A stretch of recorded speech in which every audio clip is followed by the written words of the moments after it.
فرمایا کرتے تھے کہ اصل میں سچی مچی کا دیندار ہے یا نہیں ہے، یا روایتی نمازیں چل رہی ہیں. اس کا پتہ اسی سے چلتا ہے کہ جب کوئی اس پر مصیبت آتی ہے، پریشانی آتی ہے، تو اس کا ری ایکشن کیا ہوتا ہے. اس سے پتہ چل جاتا ہے یہ کتنا پانی میں ہے.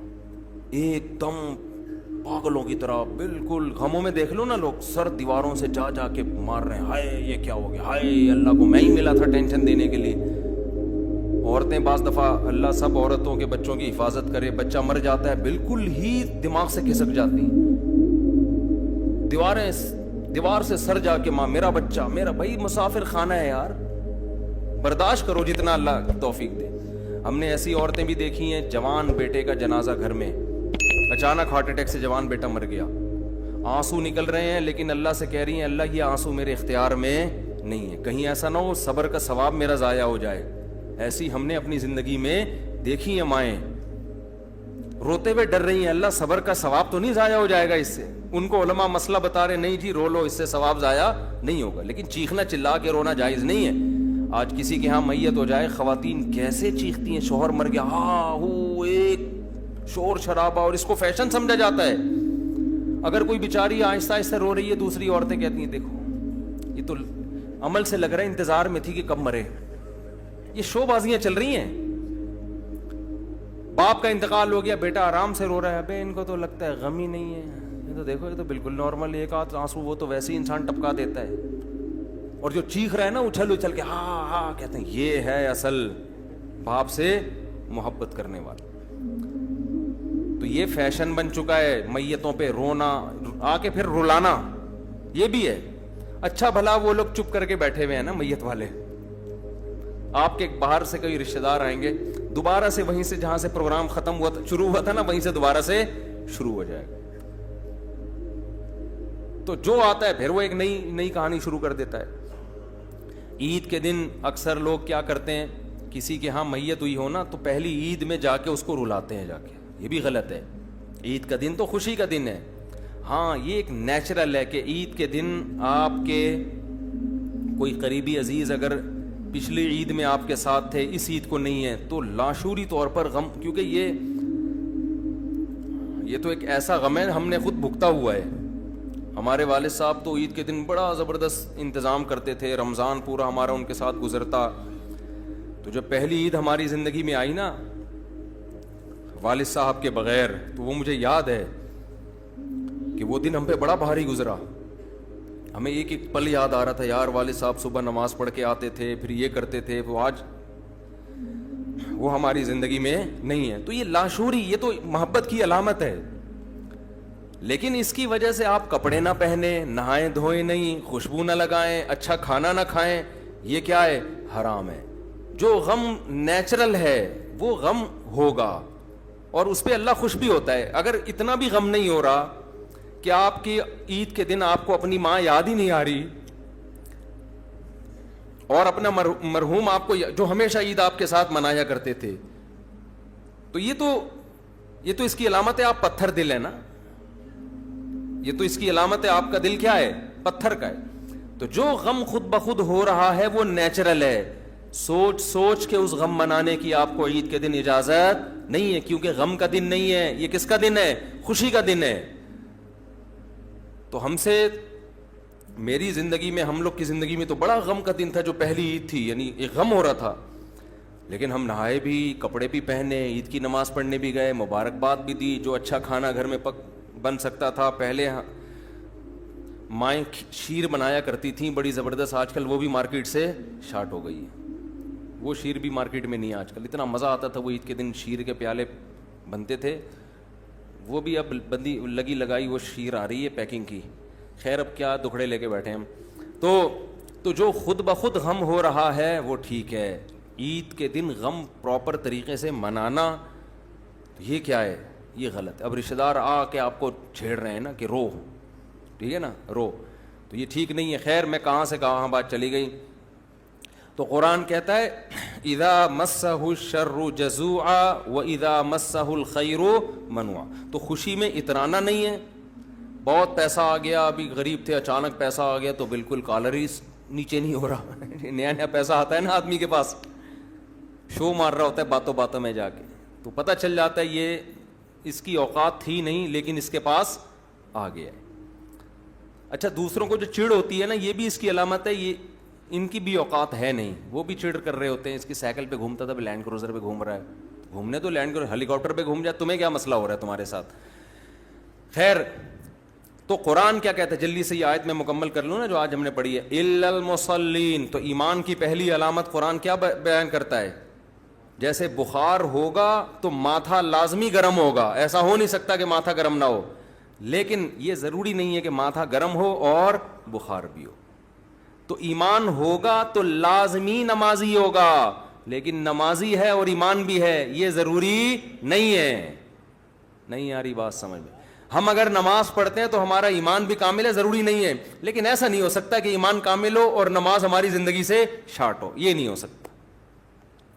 آگے بھی جتنی علامتیں اس میں بھی ہے, الا المصلین الذین هم علی صلاتهم دائمون. قرآن کہتا ہے جس نمازی کی میں بات کر رہا ہوں نا, جس میں ایمان ہوتا ہے, وہ نمازی نہیں جو نماز پڑھتا ہے, یہ وہ نمازی ہے جو اپنی نمازوں پہ ہمیشگی قائم کرتا ہے, دوام, کبھی بھی اس کی نماز نہیں چھوٹتی. سفر ہو, حضر ہو, جہاز میں ہو, ٹرین میں ہو, ایمرجنسی ہو, بیمار ہو, کچھ بھی ہو, میدان جنگ میں بھی ہو, اس کی نماز اس سے قضا نہیں ہوگی. یہ جو امام ابو حنیفہ 2 نمازیں سفر میں اکٹھی پڑھنے کے قائل نہیں ہے نا, وہ کہتے ہیں اکٹھی ہوں گی لیکن اس طرح سے ہوں گی کہ نماز کو مؤخر کر کے دوسرا وقت کے قریب اور دوسری نماز, اس طرح سے انہوں نے حدیثوں میں تطبیق دی ہے.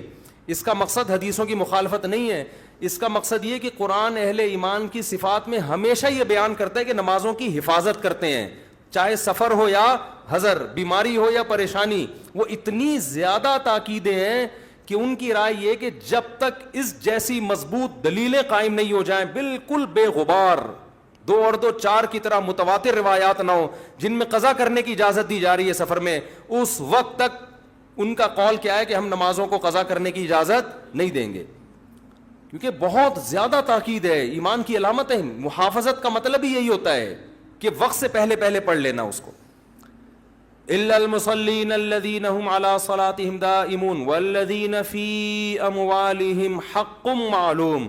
دوسری صفت قرآن بیان کرتا ہے, جس میں ایمان ہوگا اس کا سارا پیسہ اس کی جیب میں نہیں جائے گا. یہ ہو ہی نہیں سکتا کہ مسلمان بھی ہے اور سارا پیسہ اپنا خود کما کے خود کھا جاتا ہے.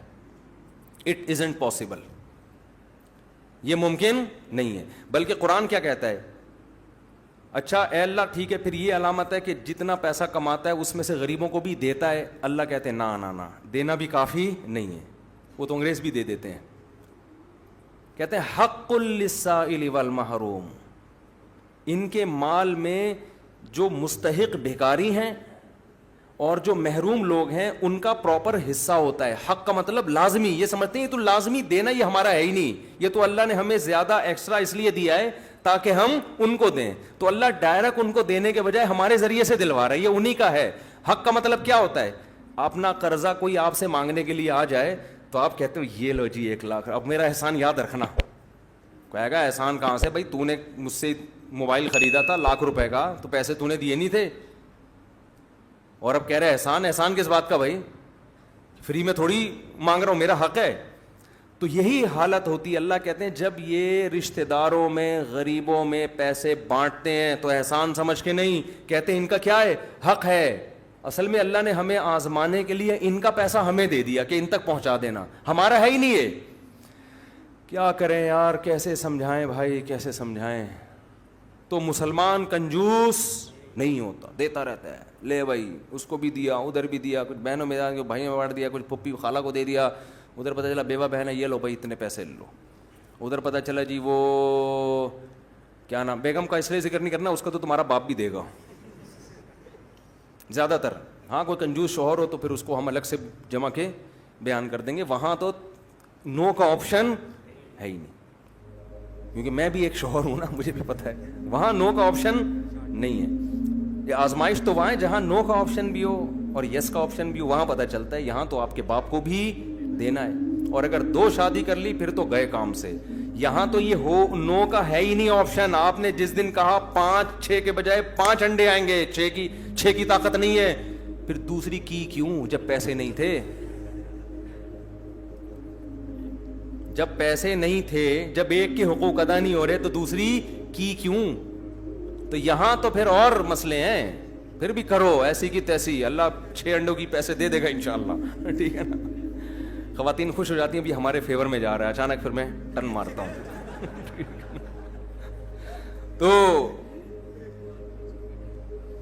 لیکن اگر کوئی کنجوس آدمی ہے تو اپنی بیوی پہ بھی میرے بھائی دل کھول کے خرچ کرے، کیونکہ نبی صلی اللہ علیہ وسلم نے فرمایا سب سے افضل صدقہ وہ ہے جو اپنی زوجہ کو کھلاتے ہو، اس لیے کہ وہ بھی کسی کی بیٹی ہے، گھر بار چھوڑ کے تمہارے گھر میں آئی ہے، اور تم بھی تو چاہتے ہو نا تمہارا داماد تمہاری بیٹی کو کھلایا کرے، یا وہ ترسا کے دے اس کو، تم جیسے چاہتے ہو تو اپنی بیوی کو بھی کھل کے کھلایا کرو، یہ رواج ڈالو۔ مرد کھلاتا ہوا اچھا لگتا ہے لیکن عورتیں کھاتی بھی اچھی نہیں لگتی، کیونکہ وزن بڑھ جاتا ہے ان کا۔ تو کہاں سے کہاں بات چلی گئی یار، ایک تو کیا بات ہوئی تھی۔ تو قرآن کہتا ہے کہ ان کے مال میں حق ہے، بھکاریوں کا بھی حق اور محروم کا بھی حق ہے۔ بھکاری سے مراد پروفیشنل بھکاری نہیں ہے، خوب سمجھ لیں، جو واقعی مجبور ہو، بیچارہ مجبوری میں مانگ رہا ہو آپ سے آ کے۔ وفی اموالہم حق للسائل والمحروم والذین، وہ کیا ہے بھائی آج ہی پڑھی ہے ہم نے، والذین هم علی صلاتہم دائمون والذین هم لفروجہم حافظون۔ اللہ فرماتے ہیں کہ جو ایمان کی جو علامتیں ہم بیان کر رہے ہیں کہ جن لوگوں میں صبر ہوتا ہے، جو ایک ٹینشن نہیں لیتے اور سخاوت ہوتی ہے، ان کی ایک تیسری علامت کیا ہے کہ وہ اپنی شرمگاہ کی حفاظت کرتے ہیں۔ الا علی ازواجہم او ما ملکت ایمانہم، سوائے اپنی بیوی اور باندیوں کا آج کل کوئی تصور نہیں ہے، بالکل بھی فری ہونے کی کوشش نہ کریں۔ بہت سے لوگ ہیلے بہانے کر کے یار اگر ہم جنگ میں کسی عورت کو قید کر کے لے آئے تو باندی بن جائے گی، اب نہیں بن سکتی، کیونکہ باندی بنانے کے لیے میں نے اس پہ بڑی تحقیقی ایک مقالہ لکھا تھا، عربی میں ہے، وہ اردو میں نہیں ہے، تو وہ عربی میں ہم نے 2006 میں نا یہ بڑی بحث چلی تھی باندیاں آج کے دور میں جائز ہیں یا نہیں بنانا، 2005 یا 4 میں ایک مقالہ میں جامع رشید میں پڑھا ہوا ہوگا وہ، تو اس میں فقہائے کرام نے یہ بات لکھی ہے کہ یہ تملک بالقہر، یعنی قہر سے، غلبے سے آپ جو مالک بنتے ہیں، اس میں بہت ساری شرطیں ہیں، اس میں ایک بہت اہم ترین شرط یہ ہے کہ کفار تملک بالقہر کو جائز بھی سمجھتے ہوں، یعنی کوئی ایگریمنٹ نہ ہو آپس میں، ان کے ہاں یہ ہو، یہ دنیا میں یہ رائج ہو، سمجھ رہے ہو، اور آج دنیا میں یہ رائج نہیں ہے، یہ غیر قانونی سمجھا جاتا ہے، پوری دنیا کا ایگریمنٹ ہو گیا ہے کہ کوئی کسی کو غلام نہیں بنا سکتا، تو اسلام میں غلام بنانا فرض نہیں ہے، سمجھتے ہو؟ پہلے تو یہ تھا کہ یہ غلام بن گئے تو یہ وہ لے گئے، یہ انہوں نے ان کے بندوں کو لے لیا، تو اب یہ ایگریمنٹ ہو چکا ہے کہ ایک دوسرے کو غلام نہیں بنائیں گے، تو غلام بنانا فرض نہیں ہے اسلام میں، اجازت تھی اس کی، اور حکمتیں کیا تھی، مصلحتیں کیا تھیں، یہ بھی ٹاپک نہیں ہے، اس میں بڑی مصلحتیں تھی۔ اب اگر یہ چیز پوری دنیا میں ایک لا بن چکا ہے، تمام ملکوں نے اس کو تسلیم کر لیا ہے، تو اب یہ اللیگل ہے، اب یہ غیر قانونی ہے، اب اگر کسی نے کیا تو وہ باندی بنے گی نہیں، سمجھتے ہو؟ اب وہ زنا کہلائے گا، سمجھتے ہو بات کو کہ نہیں سمجھتے ہو؟ بعض لوگ کہتے ہیں کہ اسلام میں ایک چیز جائز تھی تو کون پابندی لگا سکتے، اسلام میں فرض واجب نہیں تھی، اور اگر ترغیبی بھی ہوتی نا تو ترغیب بھی غلاموں کو آزاد کرنے کی ہے، غلام بنانے کی کہیں بھی ترغیب نہیں ہے، آزاد کرنے کی تو بہت ہے کہ اسلام نام ہے غلام آزاد کرنے کا، قرآن کہتا ہے، اور قسم کے کفارے میں غلام کو آزاد کروایا جا رہا ہے، اور قتل ہو گیا آپ سے غلطی سے تو غلام آزاد کرو، تو آزاد کرنے کا تو ہمیں ملتا ہے، بنانے کی کوئی ترغیب نہیں ملتی۔ اب وہ کیا وجوہات سے اسلام نے اجازت دی تھی وہ ابھی ٹاپک نہیں ہے، بہت لمبی بحث ہو جائے گی۔ تو اب یہ ممکن نہیں، اب آپ کے پاس بیوی کے علاوہ کوئی اور آپشن نہیں ہے، تو اس میں انٹرنیٹ پر فحش فلمیں دیکھنا بھی آ گیا، ہینڈ پریکٹس بھی آ گیا، اور پتہ نہیں کیا کیا بےہودگی معاشرے میں رائج ہو رہی ہے۔ تو عورت سوائے اپنے شوہر کے اور شوہر سوائے اپنی بیوی کے، ان کے علاوہ کسی اور سے اس قسم کا کوئی ریلیشن قائم کرنا یا کوئی انسٹرومنٹ وغیرہ بےہودگی، یہ بھی آج کل بہت چل پڑی ہے، یہ تمام چیزیں اسلام نے حرام قرار دے دی ہیں۔ تو صرف اس ایک دوسرے سے لطف اندوز ہو سکتے ہیں، اس کے علاوہ اور کوئی راستہ نہیں ہے۔ قرآن کہہ رہے ہیں ہاں یہ لوگ قابل ملامت نہیں ہیں، تو آپ نکاح کریں، 4 بیویاں رکھیں اپنے خرچے پہ، قابل ملامت نہیں ہے، اور اگر برے راستے کی طرف گئے تو یہ قابل ملامت ہے. اور پھر قرآن کہتا ہے فمن ابتغى وراء ذلك فاولئك هم العادون والذین هم لاماناتهم وعهدهم راعون. موسٹ امپورٹنٹ شرط اللہ کہتے ہیں جو میں نے بتایا نا ایمان والے صبر بھی کرتے ہیں, تو ان کی ایک اور لازمی علامت کہ جہاں ایمان ہوگا یہ چیز لازمی ہوگی, یہ اپنی امانتوں اور معاہدوں کی پابندی کرتے ہیں. زبان کے کیا ہوتے ہیں؟ ایک نمبر, گولی باز نہیں ہوتے. یہ چیز بھی آج کیا چل رہی ہے؟ شارٹ. داڑھی والا بھی ٹوپی کرا رہا ہوگا, نمازی بھی کرا رہا ہوگا, اور آپ کسی سے کوئی وعدہ کر لیں کہ میں تمہیں اتنے دن کے بعد پیسے دے دوں گا, سوال ہی پیدا نہیں ہوتی آپ دے دیں. آپ نے جب کرائے مالک مکان سے ایگریمنٹ کیا, اکثر ایگریمنٹ ہوتا ہے کم از کم 5 تاریخ تک کرایہ مل جانا چاہیے. میرا خیال ہے 99% لوگ 5 تاریخ تک کرایہ نہیں دیتے. پاکستان میں تو نہیں دیتے. مالک مکان فون کرتا ہے, سائلنٹ پہ رکھ لیا فون, نمبر آف کر دیا, اٹھا نہیں رہے, 10 15 دن. بھائی بول دیا نا جب پیسے آئیں گے تو دے دوں گا, کہ بھاگے جا رہا ہوں میں. سوال پیدا ہو رہا ہے کہ وہ آپ کو یاد دلا کیوں رہا ہے؟ ایگریمنٹ آپ نے کیا تھا, جب اس نے گھر آپ کو دے دیا. میں اکثر کرایہ داروں کے حقوق پر بیان نہیں کرتا, مالک مکانوں کے حقوق پر بیان کرتا ہوں, حالانکہ میں خود کرایہ دار ہوں, مالک مکان نہیں ہوں. نہیں یہی بات. اکثر لوگ نا لینڈ لارڈ کو ظالم سمجھتے ہیں. اس کی میں ایک مثال دیتا ہوں. جس کو بھی لوگ دیکھتے ہیں نا کہ وہ خوشحال ہے, اس کو مظلوم سمجھتے ہیں, اس کو ظالم سمجھتے ہیں, اور جس کو سمجھتے ہیں قسم پرسی میں غربت میں, اس کو ہمیشہ مظلوم سمجھتے ہیں. یہ ہماری قوم کی نیچر ہے. ایک مثال دیتا ہوں. بائک والا جب بھی ٹکرا کے نہ گرے گا, چاہے خود سے جان کر غلطی کر رہا ہو, آ رہا ہے بیچ روڈ پہ زگ زیگ چلاتے ہوئے, ٹرک کے بیچ میں آ کے دھاڑ گڑ کے مار دی, پٹے گا کون؟ ٹرک والا, جس کا اتنا سا بھی قصور نہیں ہوگا. آپ دیکھ لو بائکوں والوں کو کیسے چلا رہے ہوتے ہیں, بیچ روڈ پہ اپنی بیوی, بچے, اماں, چاچی, مامی, اور پھر اگلے بچے وہ ادھر ٹینکی پہ, اور بیچ روڈ پہ چلا رہا ہے. تو سائڈ پہ نہیں چلا سکتا اتنے خاندان کو لے کے؟ مجھے تو غصہ آتا ہے نا. تو پھر ہارن دے رہے, ہٹ نہیں رہا. پھر آپ جب سائڈ سے نکال رہے ہیں تو ہارن دے کے اور اسی سائڈ پہ آ گیا, بجائے ادھر آ گیا آپ کے نیچے. بیچاری کوئی خاتون تھیں, وہ بھی نیچے پڑی ہوئی ہیں, بچے بھی پڑے ہوئے ہیں. پٹ کون رہا ہے؟ وہ لینڈ کروزر والا پٹ رہا ہے یا ٹرک والا پٹ رہا ہے. رکشا جب بھی ایکسیڈنٹ ہوگا, رکشے والے کو کوئی کچھ بھی, یہ نیچر ہے لوگوں کی. آپ لینڈ کروزر میں جا رہے ہیں, آپ کے ساتھ گارڈ ہیں, آپ کے ساتھ یہ, وہ بڑی احتیاط سے ڈرائیونگ کر رہے ہیں آپ, رکشا والا ایک دم لے کے آیا اور ٹھک گیا, پٹے گا کون؟ میں ایک دفعہ ریوو میں جا رہا تھا, میرے ساتھ گارڈ بھی بیٹھے ہوئے تھے. مجھے شوق ہے اکثر خود ڈرائیونگ کرنے کا, چاہے کسی اور کی گاڑی بھی ہو.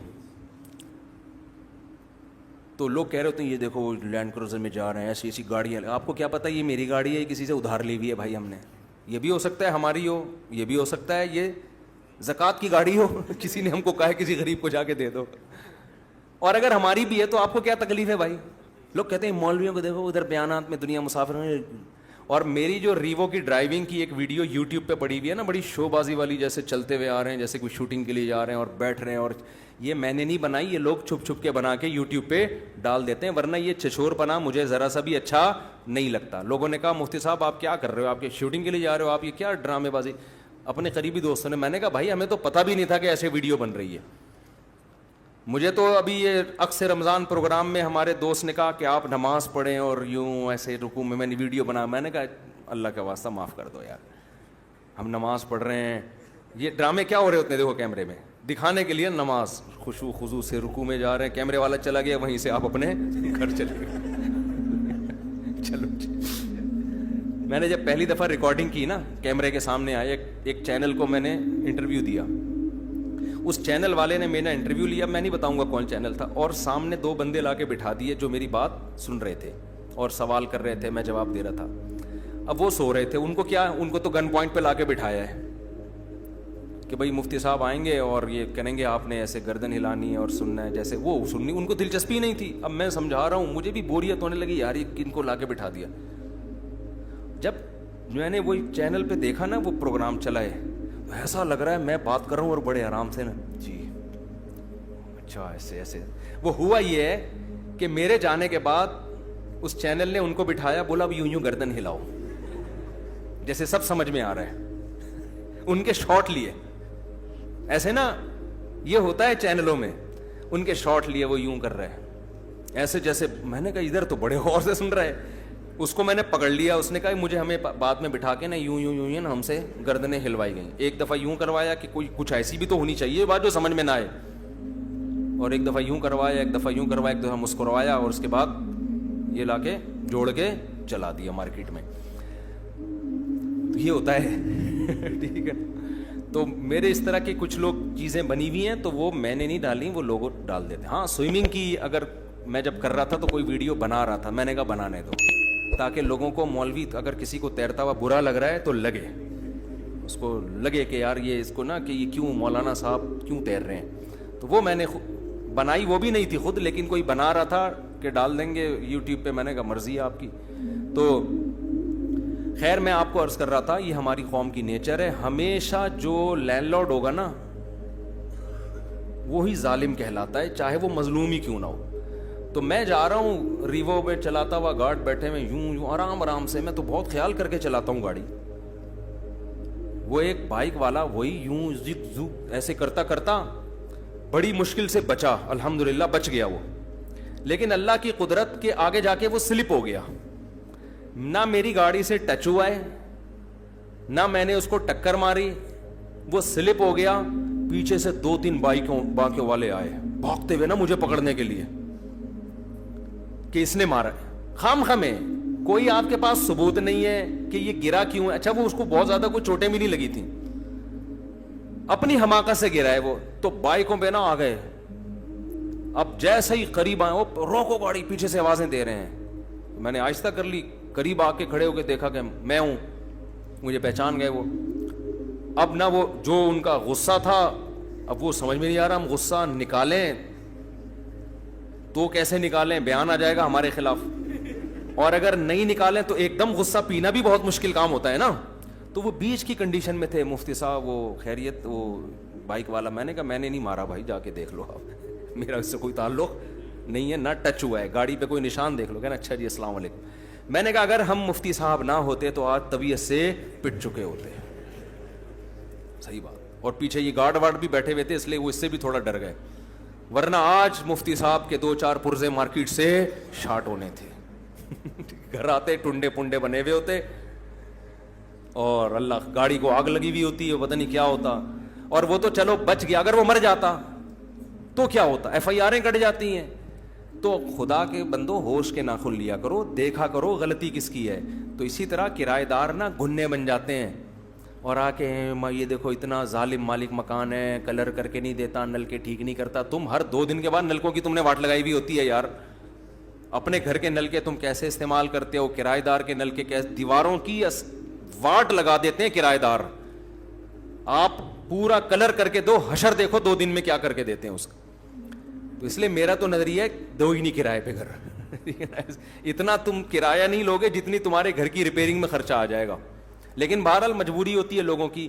تو اب جب کرایہ دار کو گھر دے دیا ہے تو بھائی آپ کا ایگریمنٹ ہوا ہے 5 تاریخ کا, آپ کیا کرو احتیاطاً 1 تاریخ کو دے دو. آپ اچھا امیج اپنا قائم کرو. آئندہ کہیں جاؤ نا, کرایہ دار مالک مکان رو رہا ہو یار اتنا اچھا کرایہ دار تھا, یہ مجھ سے روٹھ کے نہ جائے. میں اپنی تعریفیں کرتا نہیں ہوں, لیکن آج کل بہت کرنے لگا ہوں الحمدللہ. میں جب بھی کوئی کرایہ کا گھر خالی کرتا ہوں تو مالک مکان کو اب تک کی رپورٹ کے مطابق خوشی ہوئی نہیں ہے. ان کو ڈر ہوتا ہے کوئی دوسرا بندہ آ کے پتہ نہیں کرایہ کھا جائے, کیا کر لے. اور میں ایسا بھی کر لیتا ہوں, اگر میرے پاس پیسے زیادہ آ گئے تو میں 2 مہینے کا ایڈوانس میں دے دیتا ہوں کرایہ, کہ یار ہماری جان چھوٹے گی یار, 3 مہینے کا لے لو, 4 مہینے کا, جان چھوٹ جائے ہماری, کیونکہ ہم نے دینے تو ہیں, آج نہیں تو کل دینے. لیکن آپ اتنے نیک نہ بنیں, آپ ٹائم پہ دے دیا کریں بس. تو قرآن کیا کہہ رہا ہے, والذین هم لاماناتہم وعہدہم راعون. لوگ کہتے ہیں مفتی صاحب ادھر ادھر کی باتیں بہت کرتے ہیں. میں اگر ان آیتوں کو آج کے حالات کے لحاظ سے ڈیفائن نہ کروں تو یہ آیتوں تو 1400 سال سے پڑھی جا رہی ہیں, آپ بھی سن رہے ہوگے. جب تک آج کے حالات پہ فٹ نہیں کریں گے تو سمجھ میں آئیں گی نہیں. یہ مثالیں ادھر ادھر کی نہیں ہوتی, یہ قرآن کو سمجھانے کے لیے ہوتی ہیں. تو قرآن کہہ رہا ہے والذین هم لاماناتہم وعہدہم راعون. ایگریمنٹ کی کیا کرتے ہیں, پابندی. والذین هم لاماناتهم وعهدهم راعون والذین هم علی صلاتهم، یہی ہے نا،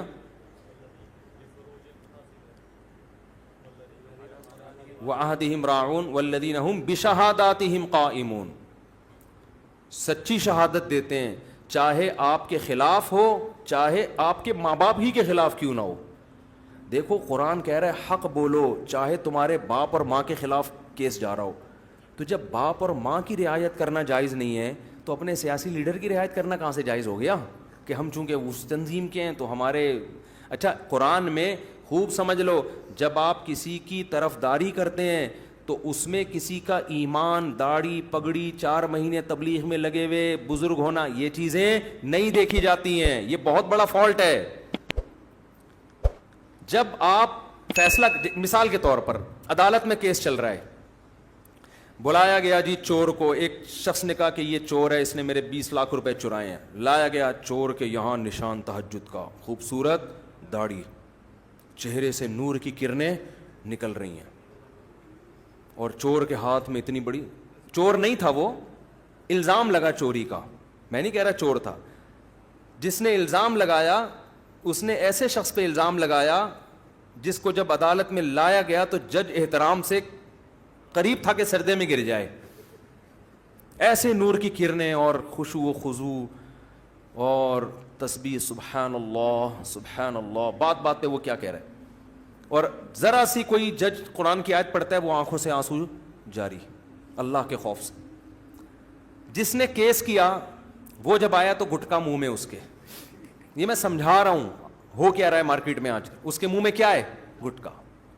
اور جب بات کرتا ہے منہ سے بھگوگے نکل رہے ہیں اس کے. گٹکے والے تو میں تو بات ہی نہیں کرتا، منہ سے نا گٹکے نکل رہے ہوتے ہیں ان کے. تمیز سے بولا جا نہیں رہا کمبخت سے، پھٹے ہوئے کپڑے اس کے، موالیوں والی شکل، نور کے بجائے گریس کی کرنیں نکل رہی ہیں اس کے منہ سے. جتنا اس کو گندا کر سکتے ہو کرو. زانی ایک نمبر کا، شرابی، اس پہ الزامات ہیں، یہ ایسا ہے، یہ یوں ہے، یہ یوں ہے.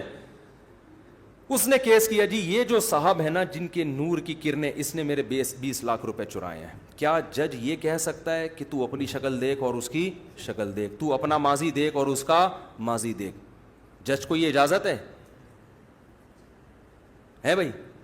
کسی نے کہا کہ یہ جو چور ہے نا اس کا ماضی بھی ہے، یہ جو چرسی ہے نا اس کا ماضی دیکھو، اس نے یہ کیا ماضی میں، اس نے یہ کیا ماضی میں، اس نے یہ کیا، اور یہ اتنے تہجد گزار اور اتنے نیک اور اتنے فلاں. جج کہے گا بھائی گواہوں سے اگر ثابت ہو گیا نا کہ اس نے چوری کی ہے تو میں اس کی چہرے کی رونق، نور اور تہجد کی وجہ سے اس کو معاف نہیں کروں گا. چوری کا جرم ثابت ہوگا، اس کا ہاتھ کٹے گا. سمجھتے ہو؟ آج یہ بڑا مسئلہ ہے. ہم جب تجزیہ کرتے ہیں تو دلائل کے بجائے شخصیتوں کی ذاتی حیثیت کو دیکھ رہے ہوتے ہیں. یہ نیک ہے اور یہ کیا ہے، برا ہے. بھائی جو مرضی ہے. اس کیس میں آپ دیکھو، اس کیس میں آپ دیکھو، میں تبھی لوگوں سے کہتا ہوں کوئی اچھی بات کرے نا آپ کیڑے نکالتے ہو.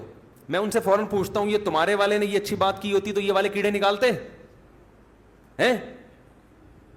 پھر تو نعرے لگاتے سبحان اللہ بھائی زندہ آباد.